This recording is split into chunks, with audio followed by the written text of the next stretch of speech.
Okay, this is going to be a little longer of a video because I'm going to give you some background information on the 18th century and the Enlightenment. And we're also going to hear Jameson playing on the computer in the background. Yes, I He just says, yes, he will. am. I'm playing People's Playground and I'm not doing a race. He's doing a race. Okay. The 18th century is one way of talking about the Enlightenment, and the Enlightenment in England is overlapping but not identical with the Enlightenment in the rest of Western Europe. But essentially, what it means everywhere is that instead of relying on authority to tell us things that are true, we begin to believe in things like reason and science, so that the empirical method is discovered and rationality, modern philosophy, becomes what it looks like today. And this is a really different way of organizing the world. So um, governments change, uh, colonialism starts to want to not just take over um, other cultures' goods, but take other cultures' goods, but also like civilize the savages, um, which is some of the darker effects of the Enlightenment. The 18th century sort of overlaps the Enlightenment. And the 18th century is not, as you would think, the years from 1700 to 1799. We typically talk about the long 18th century, which starts in 1660, which is the restoration of Charles II to the throne. So in 1640, Charles is beheaded, and then there's this interregnum, and then Charles is restored to the throne as the king, and things that happens to coincide with the rise of the Enlightenment, and things are starting to change, especially, not especially, but for our interests in literature. It lasts the 18th century until one of 2 years. Um, a lot of people say that the 18th century really ends in 1789, which is the year that the French Revolution begins. And the French Revolution, of course, revolts against the aristocracy who own everything and make all of the decisions, and sort of ushers in this um, rule of the people. It doesn't go awesome, but eventually it looks a lot more like what we are used to seeing in a kind of modern democracy. Um, England wanted a lot not to have a revolution like the ones that were going on in France, and there were wars with France. Um, but a lot of the changes that happened in the Victorian era were directly results of trying to avoid the French, something like the French Revolution, which is why it's a good stopping point for literature, because the French Revolution reflects this larger change, and we move into the Romantic period in literary terms. Or, speaking of literary period, the 18th century sometimes is said to run through 1798, which is the year that Wordsworth and Coleridge published lyrical ballads. And lyrical ballads is this new kind of literature, and it makes the literature of the people really important and worth focusing on, the same way that the rest of the world is politically democratizing.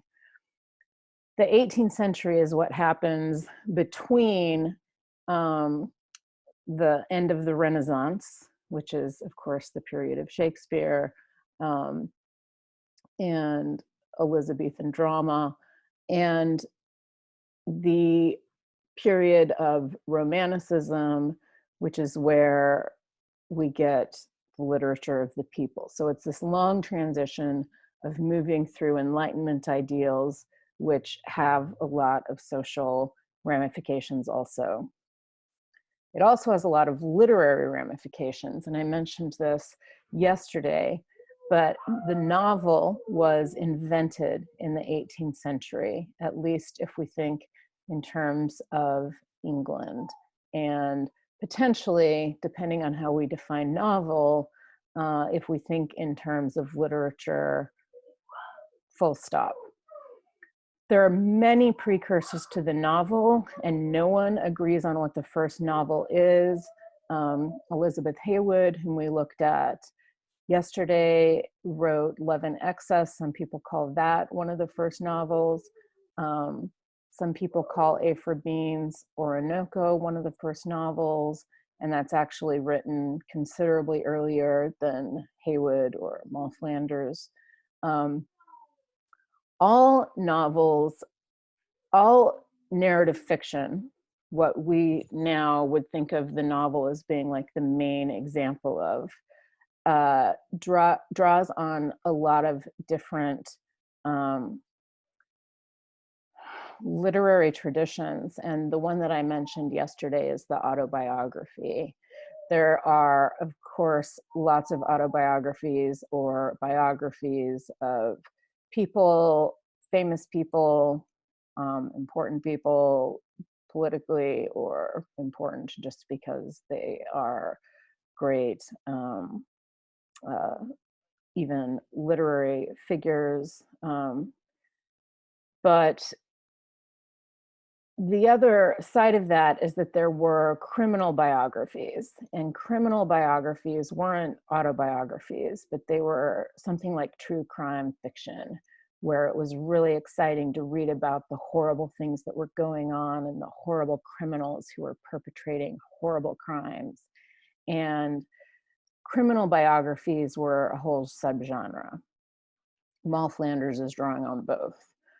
Other genres that get drawn upon are the romance, and romances or picaresques were much more common in Southern European literatures. So if we think of Don Quixote, for example, or a lot of Spanish romances, they are certainly narrative fiction, but they don't really seem like novels the way that English novels do. And the difference is that romances are, one way of thinking about them is that they're peripatetic. They move from place to place to place to place in a way that doesn't, you could lift out some of the vignettes or sections and still call it the same narrative fiction. And the picaresque, or forgive me, the romance does something different, but it's not like this, but it's almost as if it were a fairy tale where we know there's a love story, we know there's a hero, we know he's gonna save the damsel in distress, or maybe she'll die. And romances are an extremely popular form of narrative fiction and really important if we're looking at the history of the novel. But when we say novel in English literary terms, what we tend to mean is something that ends up looking like the 19th century novel or 20th century novels that are written in ways that don't strike us as postmodern. If that's what we mean by novel, the 18th century is sort of getting to that. So we've had autobiographies, biographies, criminal biographies, romances, picaresques. There's also travel narratives, which is exactly what it sounds like. If you go traveling through Spain, you write a lot about what it's like to travel through Spain. This convention or style shows up a lot in Gothic literature. And then it's as if people who can't afford to just make the rounds of the continent can at least read about what it's like in all these places. It's as if they had gone. And then crucially for the 18th century literature, there are also collections of letters. There are great letter writers in the 18th century, and a lot of them make copies of the letters they send, keep copies of the letters that they get, and might publish a collection of their own letters, say, or publish a collection of exchanges of letters. And this doesn't come up in Moll Flanders, but in Pamela and Evelina, we get epistolary fiction. Epistle just means letter. And these letters go back and forth. And so each character, in Pamela, it's pretty one-sided. It's mostly just her letters, but get to tell a story. And that is a way of sort of aiming toward more realistic efforts at telling a story, which is contrasted, which is the same thing that a faux Moll Flanders type autobiography does. So even though what happens in these novels is ridiculous or very much not like what we would expect to read about in Victorian novels or in novels today, there's some impulse toward making them formally realistic. That impulse is not at all universal. So we'll talk about ways in which it sort of works for certain narratives and not for other narratives. Moll Flanders comes in at this moment in literary history where novels are sort of being invented. It's not, many people will say Moll Flanders is a novel. It's written in 1722, I think. The next book we're going to read is called Pamela. Everyone agrees that Pamela is a novel. Jameson just said, I don't.